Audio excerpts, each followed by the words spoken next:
Welcome to our used 2016 Heartland Resort 42 FDL. Starting right in the back here, as you pop that port open, you're gonna find that little notch in the bottom corner there. It's gonna line up this notch here in your power cord, press those in together, give it a little 1/8 turn, that'll lock it into place, and then you get the threaded collar there in the back to really lock it down.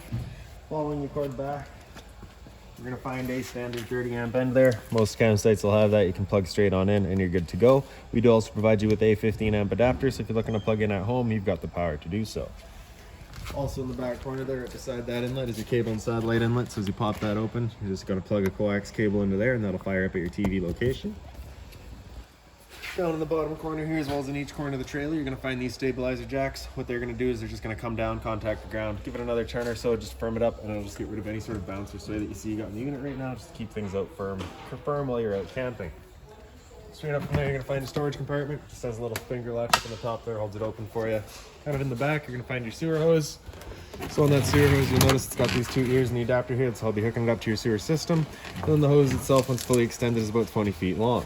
Just keeping it stored in the storage compartment back here, of course. Right? And then the water hose here, so inside of that you'll find that park adapter. So your 30 amp cord into there, 15 to a standard outlet, and the water hose there for you as well. And then just the extra power cord. Closing that off and another step forward, and we get your hot water tank here. So that keyway there, you're just going to line it up and then you can pop it on open. All of your controls for turning this guy on are just inside of the unit. Before we turn it on though, we just want to hit this relief valve right there. Make sure that shot of water comes out. That bit of water coming out is just letting you know this tank is full. It's safe to fire it up and you're not going to burn anything out by doing so. Once you get that all sorted, you can just lock it back down with the keyway. Then another step forward, we get your city water connection. So just a water hose is going to plug into there, turn on the water, and that'll pressurize the lines throughout the unit. Down below that's your exterior shower, so you'll get a little key just like this guy here. You stick it on into there and open her up. Then you get the standard 3-foot hose with the standard head, hot and cold water. So if the dog's out getting muddy, you can spray him off before he gets inside. Just tucking that hose around the handles there and locking her back down. Ahead from that, we got the exhaust for your furnace. So if you're ever running your furnace, you just want to make sure that's not blocked off. It does get hot. And then down all the way towards the front of the unit. Actually, we probably passed your sewer system at some point here. Yes, right back here. So that's kind of tucked up in here a little bit. So you got that cap there, you're just going to press on that. You can turn it and pull it out. It'll have the same ears on it that your sewer hose had. On the left here, you get a black valve, so that black valve is controlling your black tank. That black tank is going to be filled from your toilet, so that's of course going to be your dirtiest water, so we'll be dumping that first. Once that's done, you can then come to the gray on the side here. That gray tank is going to be filled from your sinks as well as your shower. Typically cleaner water, and just dump that last to help keep that hose as clean as possible. And then down towards the front, you got your other stabilizer jack right there. And around the front of the unit, you got this box here. So inside of that box is your battery. As long as you're plugged in through that short cord in the back or that 7-pin to your tow vehicle, that battery is going to be charging for you. These two knobs there, you can loosen them off, push them back, and you get access to your propane tanks here. For the video, I'll just pull it right off. Then we can show you your changeover in the front here. So you see it's currently kind of blank. So as you open it up, it should go green. Oh, great. So that's kind of just seen better days. Right? But basically, now you're just going to be running off of the one tank. Once your propane appliances stop working, you're going to close that off, take your change over here, and flip it over to the other tank, and run off of the one while you get the other one filled.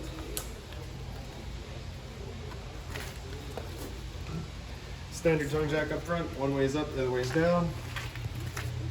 On the other side of the unit, you've got your patio entrance here, so we'll be going in through there in just a minute. Straight up towards the front, near your front awning arm there, you got your exterior speaker. And in the back here, you have the other exterior speaker. Down in the center, you get a GFI protected outlet. Below that is your cable and satellite outlet. So if you're looking to have TV outside, you can do so. Your stove vent here, so of course propane stove is going to be putting off fumes whenever you're using it, so you just want to make sure this flap here is allowed to open up so that our fan inside can evacuate those fumes. Once you're done, if you press it into place, you'll hear it click. And that'll just prevent any sort of dust from kicking up in there while you're out traveling. Then in the back, we get your entrance to your back bedroom, so I'll show you that from inside. You don't really need to go in through there. And then we got your water inlet here. So you're gonna pop that cap out of there, take your water hose and stick it into there, turn on the water, and that'll fill up your freshwater tank. Re-drain for that tank, straight down underneath, and you get that line right there. So just open that up, and that'll drain out your freshwater tank. These two lines behind it are going to be your low point drains. So basically the purpose of those is just to drain out the water system. So basically if you're going to be leaving the unit for a while, you don't want your water going stale or stagnant, you can open those up and drain it all out before you leave. Or if you're getting ready to winterize the unit, you can just get all the water out before pumping antifreeze through. Up from there you get a black tank drain, or flush, sorry. So you may notice over time you've gone and dumped your black tank, but you know but your monitor panel is still reading 1/3 or 2/3, even though you know for a fact it is empty. Typically that's just some debris inside of your tank hanging between the probes causing that misread. So what you're going to do is just take your water hose and plug it into there, open up your black valve and turn on the water. That'll just flush out that tank, getting rid of any sort of debris that could be causing that issue. And then just back to the back there. All right. So I'll make our way inside. Both front and rear steps are the same. You're going to grab that handle here and pull it straight out. Flip that last step over. For your assist handle up 90 degrees and then it falls into place. And then your patio doors just slide. So as we get inside, coming over to the left here, we got all your controls. So you get the switches across the center here. So the one on the left does your front kind of living room lights. The one in the middle does an orange amber porch light outside of the patio doors here. And the one on the right does kind of your kitchen lights. Slide out switch above that, press and hold out, and your slide will make its way out.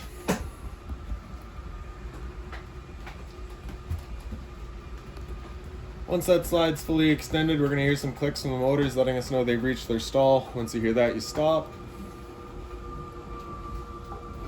And real quickly, I'm just going to mention that with the ceiling fan being right there where it is, when you bring the awning back in, it can contact it. So when you're bringing that slide out in, you just want to make sure that you're watching that it's not going to be breaking those fan blades. Down below your light switches, you've got the big switch there. Turn that on. That is your ceiling fan itself. Actually, real quick with the ceiling fan, the chain there, if you pull that, that's your speed selection. I believe it's 4 different settings. And then the switch on the side there just controls or chooses which way you're shooting your air, if you're pushing it up or pulling it down. And then your awning is right up top here. Press and hold out, and that awning will make its way out.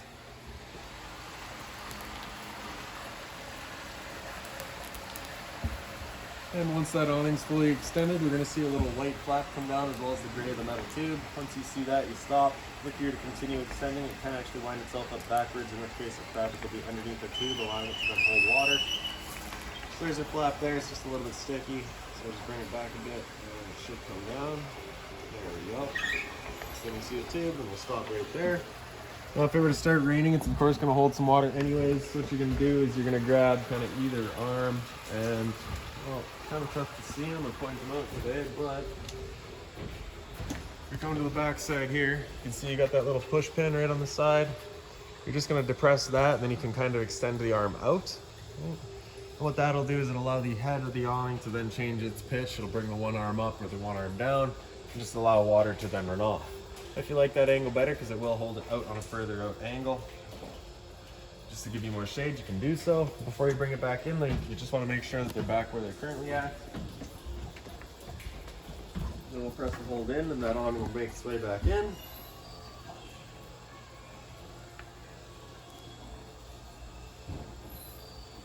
So again, you're just watching to make sure that your fabric is over top of the tube. And another thing to keep in mind with your awning is that it does catch a lot of wind. So once you get up to about 15, 20 kilometers an hour in wind, you want to bring it back in. Again, just so you're not running the risk of bending your arms.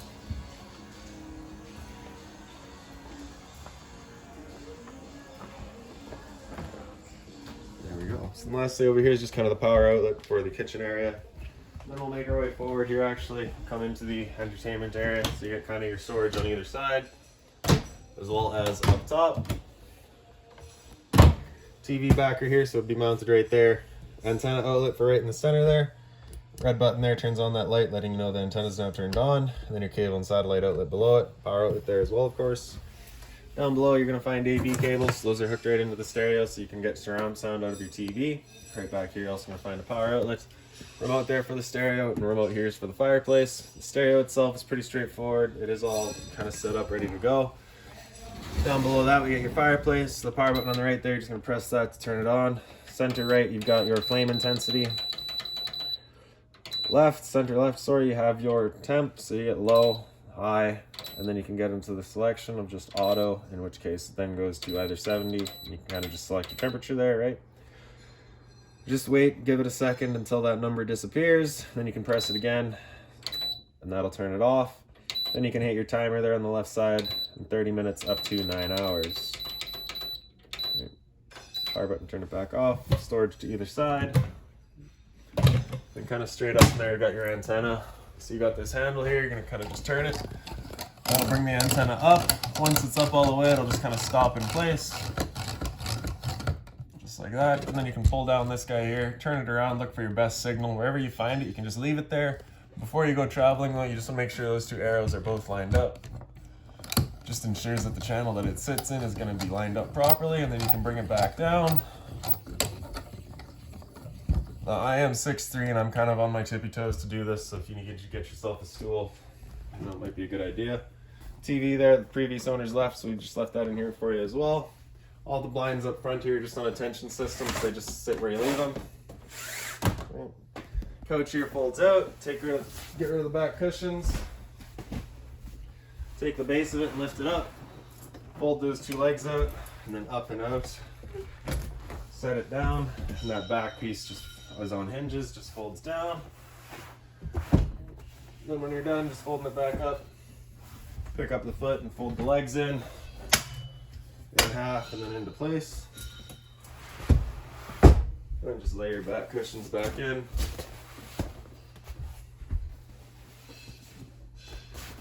You also get a power outlet on either side.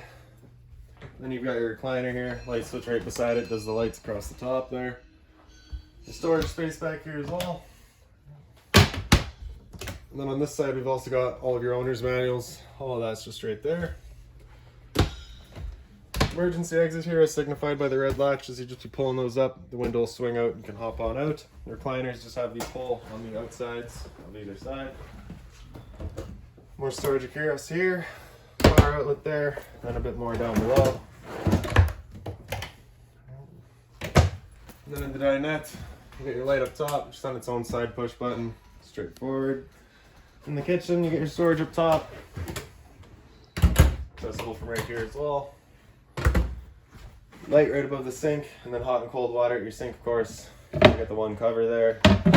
That does move around, and you also get the shower head feature here as well. All your drawer space across the side there. A bit more storage down here. Inside of here, you're going to find your fire extinguisher, so that's standard. Pull the pin, point, and shoot. A bit more storage beside that. And then more storage up here. And we got your GFI protected outlets, test on the bottom, reset on top. So if you ever have outlets that don't work, it's the first thing you should check. More storage above the microwave there.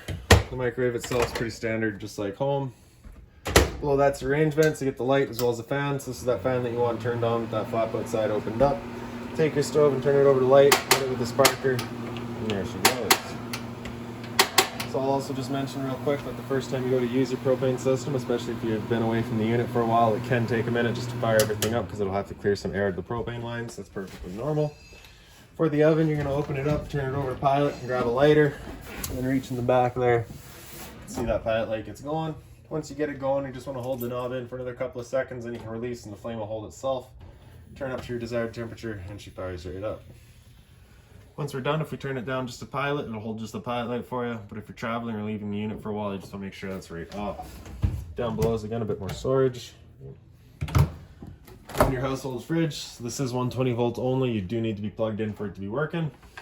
The freezer up top. Then more storage. And behind me, we've got your thermostat here. So that slider center right, that's it turned off. With it over to the right, that's then going to be in heat.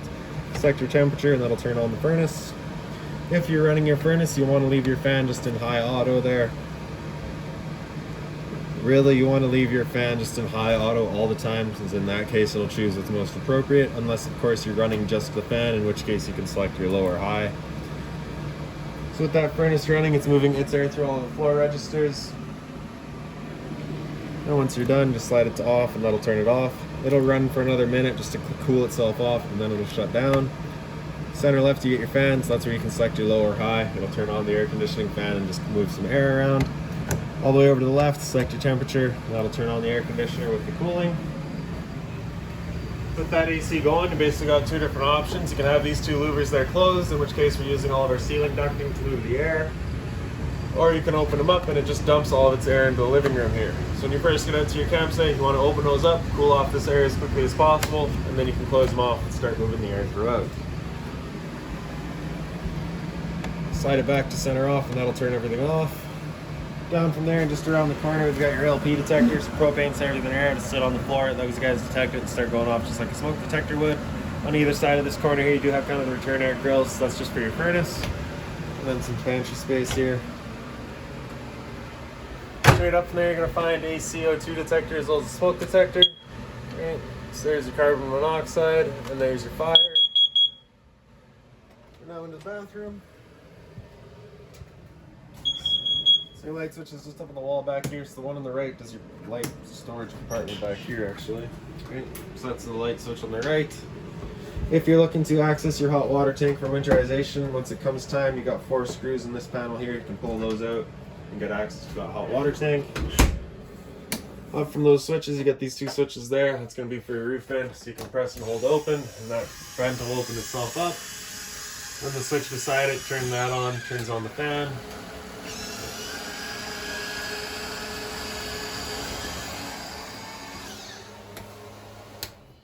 There we go. So up on the wall beside there, we've got your monitor panel. So on the bottom left there, turn that switch on, turns on your water pump drawing out of your tank to pressurize your lines. In the center is your water heater on propane, so you turn that switch on, that little light there. Sorry, wrong tank. Turn that switch on, it'll just fire up. If you get that check light there, it's just letting you know it hasn't fired up at that point, just off and back on to reset it. Then on the right side, you get your water heater switch on electricity. Turn that on, fires it up with electricity. Simple as that. Above that, you get your monitor systems. On the left, you got batteries, so you can see we're currently C for charging. G would be good, F is fair, L is low. Your fresh tank, as you fill that up, we go to a third, 2/3 and full, so you can see that we had that just draining out right now. Same day for your black, your gray 1, and your gray 2. Down below that is your another GFR protected outlets. This will be for the rear of the unit. You get your test and reset, works the same as up front. Hot and cold water at the sink, and then your medicine cabinet up top. Bit more storage down below, just being mindful of our drains and our water lines. Then for your shower, you get that travel latch there. You're just going to slide that over to the left and you can open it up. You get your standard head and hose, hot and cold water, of course. On the toilet around the corner here, so that just opens that up. You get your flusher on the right side, a little bit of storage down behind it. Same thing up top. And then into the bedroom.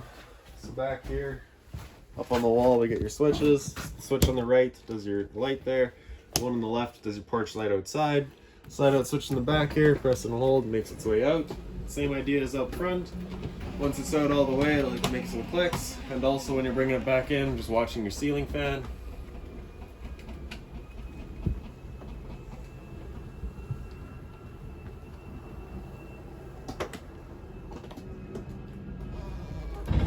There we go. So again, the big switch there is for the ceiling fan itself. Works the same as up front. You get your chain for your speed, switch for your direction. Pick up the foot of your bed, you get access to storage compartments. At the head of the bed, you get a power outlet on either side, as well as a light on either side as well. And then just open storage across the top. Closet space back here. Top as well. And your drawers down low.